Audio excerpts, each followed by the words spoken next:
La lectura que vamos a analizar corresponde a la unidad 8, sobre estructuralismo en arqueología.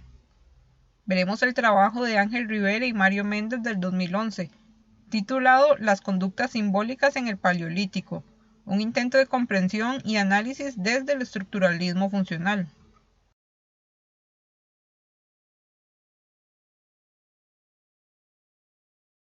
Como ustedes podrán ver con el componente de antropología social, el principal exponente del estructuralismo fue Lévi-Strauss, de modo que la arqueología estructuralista enfatizó en temáticas sobre la mente, los simbolismos y el significante y el significado, ya que se consideró que entender el lenguaje llevaba al entendimiento de la visión de mundo y por lo tanto de la conducta. De modo que con el trabajo de Rivera y Méndez vemos un abordaje evolutivo del desarrollo cognitivo de la mente humana, esto enfocado en el desarrollo del pensamiento simbólico de las sociedades paleolíticas europeas. Entonces, ahora empecemos viendo que los autores inician criticando los sesgos interpretativos de la arqueología, esto respecto a ciertos objetos que se clasifican injustificadamente como simbólicos o religiosos. Inclusive, ellos nos advierten que hay evidencia de carácter no artefactual que se interpreta de manera poco juiciosa como simbólico o religioso. De igual modo, vemos que además estas expresiones usualmente se atribuyen a una sola especie de homínidos. Pero ahora movámonos a la página 12. Acá noten que Rivera y Méndez plantean que la arqueología ha sido descuidada al realizar interpretaciones no falseables. Además, ellos consideran que no se ha generado una teoría que permita analizar los datos sobre temáticas simbólicas. Y para esto, ellos proponen una aproximación basada en la arqueología cognitiva, así como el modelo psicobiológico y el estructuralismo funcional. Y si nos movemos a la página 13, observen que para justificar su planteamiento teórico, los autores van haciendo un recorrido teórico por los enfoques clásicos y cómo estos han entendido los aspectos cognitivos. Empezando por la arqueología procesual, la cual también mostró un interés por estudiar aspectos cognitivos y simbólicos. Observen el carácter procesualista de Renfrew, pues atribuye los aspectos cognitivos a factores de carácter ambiental. Mientras que en los casos de Donald y Nobel y Davidson es interesante observar sus propuestas sobre la evolución de la cognición y su relación con los símbolos y el lenguaje en los homínidos. Pero ahora movámonos a la página 14 y veamos las propuestas de Malofuris y Mitgen y Wynne, quienes centran sus intereses en la mente y su evolución. Lo importante de ir entendiendo hasta acá son las bases que fundamentaron la arqueología cognitiva, así como sus intereses y temas de investigación. Es de especial interés notar que estas teorías abarcan un amplio espectro que sobrepasa la época de Homo sapiens. También es importante que observen la crítica y justificación teórica que hacen Rivera y Méndez. A pesar de los aportes de la arqueología procesual a los temas cognitivos, esta teoría no ha sido capaz de elaborar un método básico sobre la adquisición y transmisión de capacidades cognitivas. Observen cómo continúa la crítica de la arqueología procesual y por lo tanto van justificando teóricamente por qué esta teoría no es la adecuada para estudiar sus temas de interés. Y continuando en la página 15, vemos que Rivera y Méndez consideran tanto al procesualismo como al postprocesualismo como altamente subjetivas. Sin embargo, los autores consideran que el estructuralismo es una teoría más robusta y objetiva.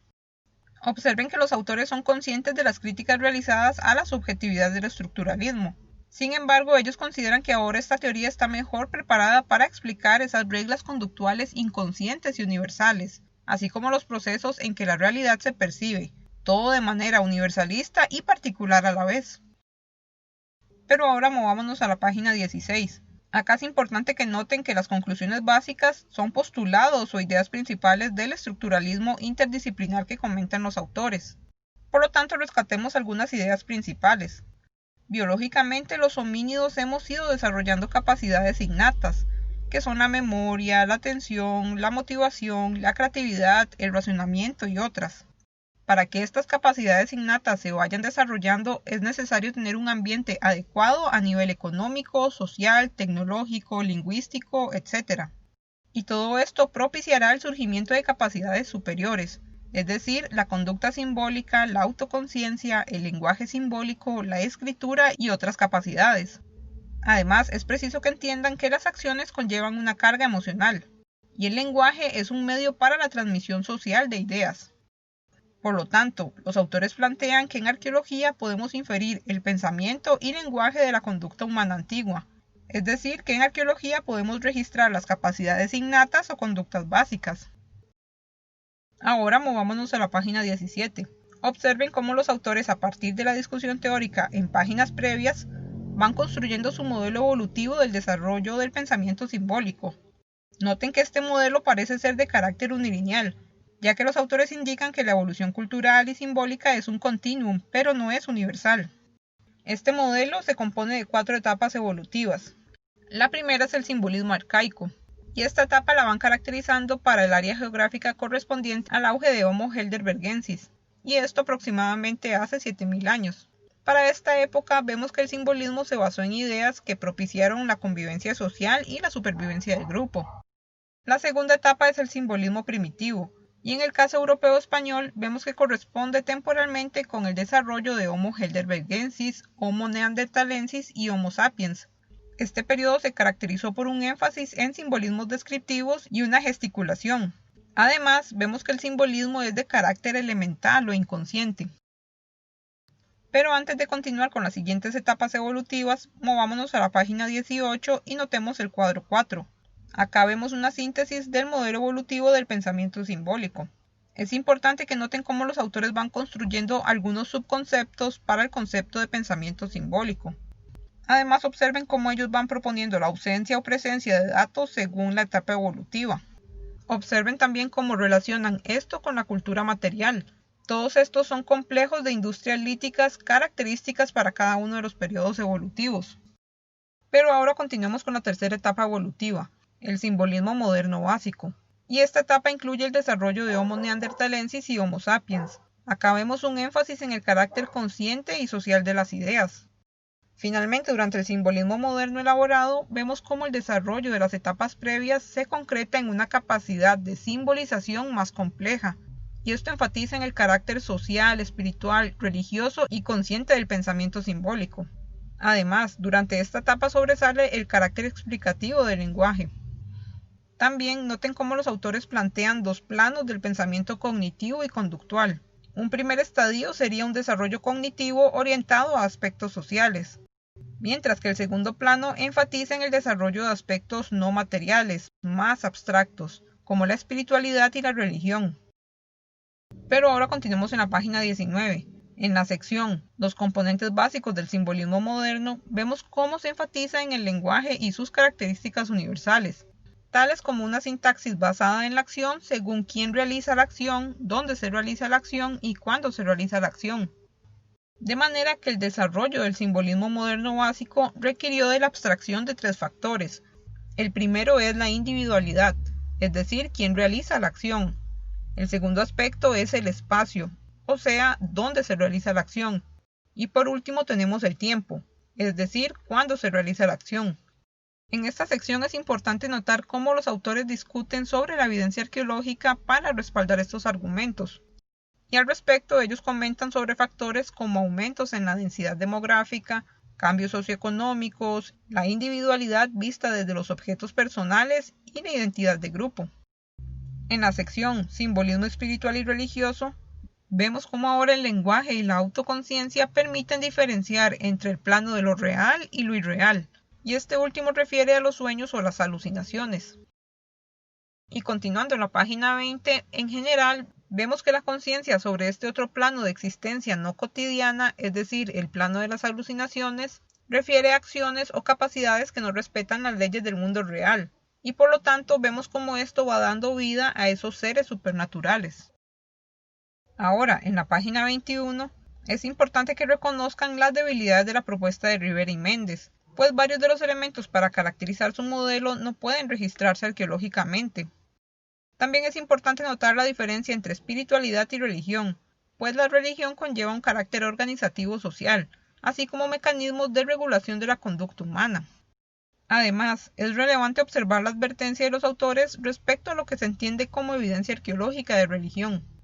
Pero ahora veamos la sección Arqueología del simbolismo. Es importante que noten cómo los autores inician comentando los indicadores arqueológicos más comunes para estudiar estos temas, ya que ellos son conscientes de que muchos factores del desarrollo cognitivo a nivel simbólico no se preservan arqueológicamente. Sin embargo, ellos plantean que se pueden estudiar sus manifestaciones. Y para esto los autores van centrando su discusión a partir del caso de estudio del Paleolítico europeo entre el 50.000 y el 25.000 antes del presente. Por lo tanto, movámonos ahora a la página 22. Acá noten otra serie de indicadores arqueológicos propios del caso de estudio abordado. En la sección Los adornos personales, vemos cómo los autores van respaldando sus argumentos a partir de datos. Recuerden que Rivera y Méndez consideran que los adornos personales son indicadores arqueológicos de pensamiento simbólico. Más precisamente, estos adornos nos evidencian sobre la autoconciencia y la diferenciación personal y grupal. Pero ahora movámonos a la página 23.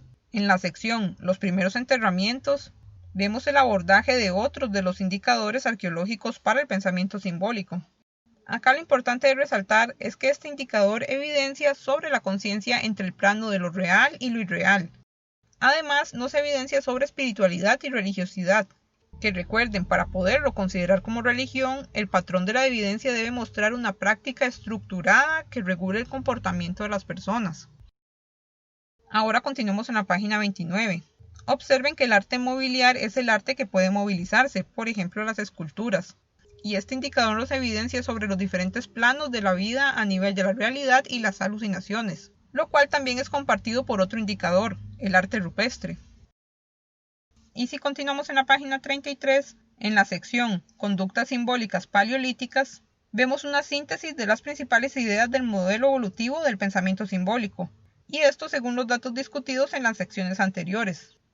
En general podemos ver cómo temporalmente se desarrollan de manera más compleja las simbolizaciones intencionales y con mayor énfasis en la cohesión grupal y la espiritualidad, lo cual, recuerden, nos refleja sobre los dos planos del desarrollo cognitivo y conductual. Recuerden que los autores mencionan que un primer estadio sería un desarrollo cognitivo orientado a aspectos sociales, y esto lo podemos ver en los estadios de simbolismo arcaico, simbolismo primitivo y parte del simbolismo moderno básico. Mientras que un segundo plano enfatiza en el desarrollo de aspectos no materiales, como la espiritualidad y la religión, lo cual fue desarrollado durante el simbolismo moderno básico y tomó mayor fuerza en el simbolismo moderno elaborado, aunque ambos estadios enfatizaron en aspectos espirituales y posiblemente un grado de protorreligión. Finalmente podemos movernos a la página 36. En conclusión, a partir del artículo de Rivera y Méndez, es importante que entiendan que la arqueología con influencias estructuralistas usualmente se clasifica como arqueología postprocesual, y esto debido a su interés en temas sobre la cognición, el rol activo de los individuos en la sociedad, y principalmente su aproximación basada en los símbolos para comprender la conducta humana.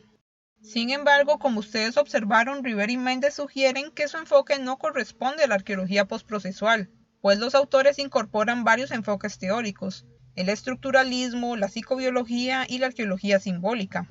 Y respecto a esta última, es importante que conozcan que la arqueología simbólica se centra en las interacciones entre grupos sociales y los sistemas simbólicos. Reflejo de esto es el modelo evolutivo sobre el pensamiento simbólico que Rivera y Méndez desarrollan en este artículo. También es relevante que entiendan que estas aproximaciones estructuralistas y de la arqueología postprocesual se les ha criticado su arbitrariedad en la interpretación.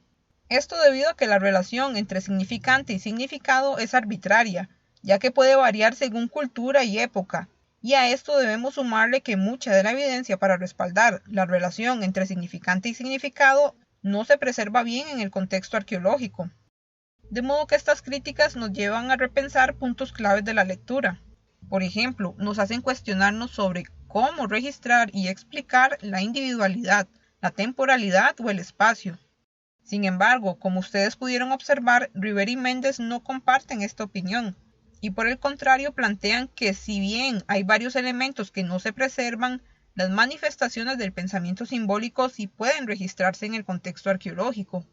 Y es de ahí que surge la construcción de indicadores arqueológicos que evidencian aspectos sobre el pensamiento relacionado con abstracciones espaciales y temporales. Por ejemplo, tenemos los indicadores sobre territorialidad y capacidad de prevención. Además, el pensamiento de la individualidad o la autoconciencia fue visto en indicadores arqueológicos relacionados con los adornos personales.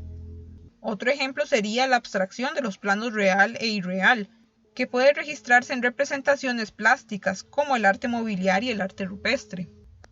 También es importante que conozcan que los estudios cognitivos de sociedades antiguas, así como otras investigaciones de carácter postprocesual, han sido criticadas por su relativismo y falta de rigurosidad metodológica. Es decir, no hay una clara relación entre la pregunta, la recuperación de la evidencia y la conclusión. Sin embargo, Rivera y Méndez realizan un valioso trabajo en donde intentan teorizar temas que pocas veces dejan un registro en los contextos arqueológicos. Ellos plantean un modelo donde operacionalizan la teoría en indicadores arqueológicos, es decir, nos dicen cuál evidencia respalda o no respalda los estudios con aproximaciones simbólicas.